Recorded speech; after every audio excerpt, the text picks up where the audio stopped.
All right, so today we're looking at this whole Boeing thing. Yeah. Specifically, the labor dispute with their Machinists union. Right. You sent over a bunch of news articles on it, Yeah, I did.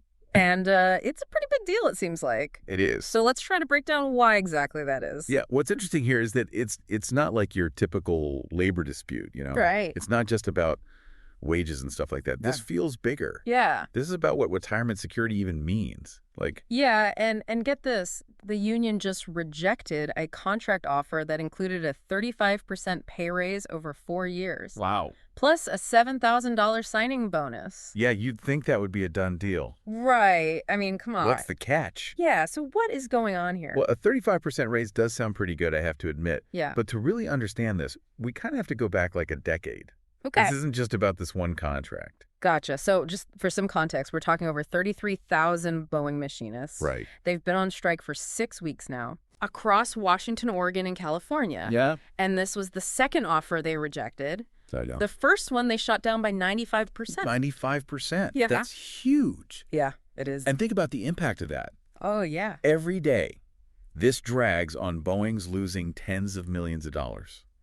Really? I mean, some analysts are even saying it's close to $100 million each day. A day? Every day. Whoa. We're talking production of 737, the 767, the 777, all completely stopped. Wow. Okay, so to be clear, what exactly was on the table here? So Boeing offered a 35% raise over 4 years. Okay. That $7,000 signing bonus, Right. they wanted to keep performance bonuses. Okay. And they also offered to increase those retirement contributions. And the offer that they rejected before this one, Right. that still had a 25% raise over 4 years. Yeah, 25%. So clearly money's a factor, but it sounds like there's more to it. There's definitely something else going on here. Yeah, like even with a big raise, something's making them say no deal. Right. What's the real sticking point? I think it's the pension issue. Okay. 10 years ago, Boeing froze its traditional pension plan, Uh-huh. and they switched over to a 401k style plan. Okay. That's really where I think the tension is. I'll admit I'm no financial expert. Sure. Could you break down the difference between those two retirement plans? Absolutely. Like, why is it such a big deal? So a traditional pension, Okay. sometimes called a defined benefit plan, Yeah. that guarantees you a monthly income for the rest of your life, Okay. even after you stop working. So it's like a paycheck that never ends. Exactly. Okay. And the amount you get usually depends on, how long you work there and your salary. So it's that security of knowing you'll have money coming in, Exactly. even if things go bad, like the market crashes or whatever. Right. Even if the economy's shaky, you're good. Okay, that makes sense. Now, a 401k, Okay. which is a defined contribution plan, Okay. it works a little differently. How so? Both the employee and the employer, they put money into an investment account. And that money's invested. Okay. It could be stocks, bonds, all sorts of things. Uh-huh. And its value, it goes up or down depending on how the market's doing.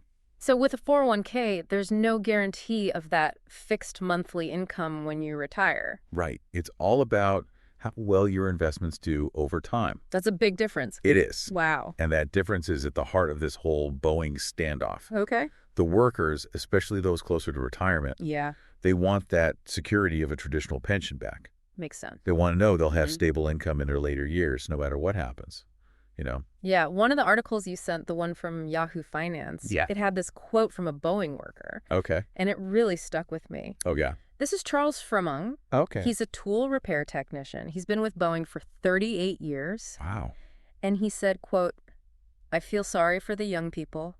I've spent my life here, and I'm getting ready to go, but they deserve a pension, and I deserve an increase." Yeah, that's powerful. Yeah, and I think it really gets to the heart of it. It does. These workers, they see what happened to those who had their pensions frozen. Right. And they're worried. Of course, they're thinking, what does this mean for me? Exactly. For my future? Yeah. So it's not even just about money at this point. It's about actually peace of mind. It is. Knowing that after years of work, you'll be taken care of. Absolutely. And, it raises some important questions about what's happening with retirement, across the country. Yeah, it feels bigger than Boeing.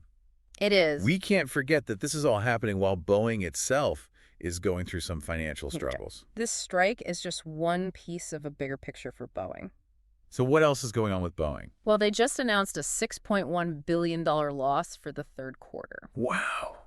And part of that's because of this strike, of course. Yeah. But they've also been dealing with some other challenges as well. Okay, so let's dig into those a little more when we come back for part 2 of our deep dive. Sounds good. Yeah, so we were talking about Boeing's financial troubles. Right. It hasn't been easy for them. Yeah. They've been dealing with some pretty serious quality and safety concerns, facing a lot more scrutiny from regulators, Right after those issues with the 737 MRAC. Exactly. That's been a big one. Yeah, it's been in the news for years. Oh, yeah. It feels like they've been trying to play catch-up ever since. It's definitely been rough, and now they've got a new CEO, Kelly Ortberg. Okay. He's trying to get things back on track. But it sounds like he stepped into a pretty tough spot. Oh, he did. This strike just makes things even more complicated. Yeah, so we've got kind of a perfect storm here, right? Right. The strike, the financial losses, the quality and safety issues. Yeah, and we can't forget about those component problems delaying deliveries. Right, you mentioned those before. What kind of impact are we talking about there? Well, for example, they've had problems with their 787 Dreamliner program. They found, tiny gaps in the fuselage, which obviously is a huge safety concern. Yeah, of course. That's put a stop to deliveries for months now. Really? And they've also had to deal with, faulty parts from their suppliers. Oh, wow. Which has caused delays across different aircraft models. So it's like a domino effect. Yeah, exactly. These problems, they're not just isolated incidents. Right. They're impacting the whole operation. Exactly. And, if we take a step back and look at the bigger picture, this strike, it's really just one example of a trend we're seeing everywhere. Oh, okay. Companies are moving away from those traditional pensions. You mean those defined benefit plans? Right, exactly. Okay. And they're moving more towards those 401k style defined contribution plans. So it's like what's happening at Boeing is a smaller version of what's happening to workers across the country. That's a great way to put it. So this shift, that's a pretty big deal, right? It is. How does that affect people's futures, like their financial security? Well, like we said before, with a pension, you've got that guaranteed income. No matter what happens with the stock market or inflation or anything like that. Yeah, you're covered. Exactly. Yeah. It provides a lot of security and stability. It's like a safety net. It is. Especially as people are living longer. Right. And healthcare costs are going up. Yeah, all those things. Okay. But with a 401k, your retirement income, it's all tied to how those investments do. So it's a gamble, basically? In a way, it is. Huh. If the market does well, you could be in great shape. Okay. But if things go bad, your savings can really take a hit. And most people aren't financial experts. Right. They don't necessarily know how to manage those investments. Exactly. And then there's also the fact that, people are living longer. Right. So their money has to last longer. Exactly. Yeah. And you also can't forget about inflation. Everything keeps getting more expensive. Yeah. So what seems like a good amount of savings now, right, it might not be enough later. That's scary. It is. And this all leads to a lot of anxiety about retirement. Especially for younger people, I imagine. Yeah, they're less likely to even have access to those traditional pensions in the first place. So it sounds like this strike is forcing us to look at some tough realities about work. It is. Like, it's not just about Boeing and how much money they make. Yeah. It's about how we think about taking care of people who have worked their whole lives. Absolutely. It really raises the question, can a company truly value its employees if they're also putting their long-term financial security at risk? That's a tough question. It is. And it's a question we're going to keep asking as this situation plays out. It really makes you think. It does. My grandfather had a pension. He never had to worry about money. That's great. Yeah. He always said it gave him so much peace of mind. I bet. Makes you wonder how things would have been different for him if he'd had a 401k instead. That's a good point. It's easy to get caught up in the numbers, Yeah. But behind all of this are real people. Yeah. Their lives are really being affected by these decisions. So we've seen how this battle over pensions is part of this bigger trend across the country. Right. So what does this mean for the future of work? It's a good question. Yeah. Some experts are saying we need to rethink the whole idea of retirement. Really? Like that traditional model. Where everyone retires at 65? Yeah, and has a guaranteed income for life. Okay. They're saying we need more flexible options. Like what kind of options? Well, think about phased retirement. Okay. Where people slowly transition out of the workforce. Okay. Maybe working part-time or taking on new roles. Gotcha. Or encore careers, where people use their skills in a totally different way after their main career is over. So it's less about stopping work completely and more about staying engaged. Exactly, and finding ways to keep earning income, as long as you can. That makes sense. And there's also a push for new policies that could give people more options for saving. Like what? Like expanding access to 401ks. Okay. Or creating completely new types of retirement savings plans. So it sounds like we're at a real crossroads. We need to get creative. We do. We need to find solutions that work for everyone. Exactly. And this Boeing strike, it's a wake-up call. How so? It shows us that we can't just assume retirement will be there for us. We have to take charge. We need to be proactive to understand our options and speak up. Okay, so we've seen how this whole pension thing is at the heart of this strike at Boeing. It is. They're facing all that financial pressure. Right. And the workers are standing firm on this retirement security issue. It's a tough situation. Yeah, it is. And it's not just about Boeing and their workers, is it? No, I don't think so. It feels like this is part of a much bigger discussion about what we owe each other in the workplace these days, Absolutely. It makes you think about how things are changing. Yeah, like how those traditional safety nets are kind of fading away. They are. So what does all this mean for, our listeners, whether they're thinking about retiring soon or just starting out in their career? Yeah.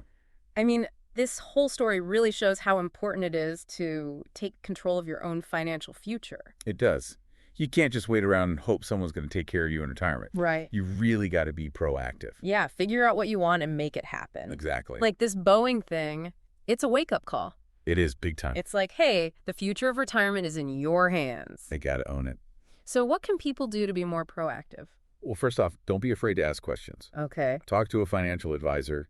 Do some research online. Right. There's tons of information out there. Yeah. Figure out what kind of retirement savings plan makes sense for you. Okay. Like if your job offers a 401k, definitely do that, especially if they match your contributions. Oh, yeah, that's free money. It is, don't leave it on the table. Right, and think about other ways to invest, too. Yeah, for sure. Like IRAs or whatever. Exactly. And remember those alternative retirement models we talked about? Yeah. Right, like phased retirement or encore careers. Yeah, those are worth exploring, too. It's not one size fits all anymore, is it? Nope, not at all. So it's all about having a plan, being in control, and not being afraid to think outside the box. That's the key. So as we wrap up our deep dive into this whole Boeing situation, the big takeaway here is that we're all responsible for our own retirement now. The old way of doing things is changing. We have to make a new way that works for us. I think that's a great point to end on. Yeah. Thanks for being here with us today. It was my pleasure. And for our listeners out there, we'll be back soon with another deep dive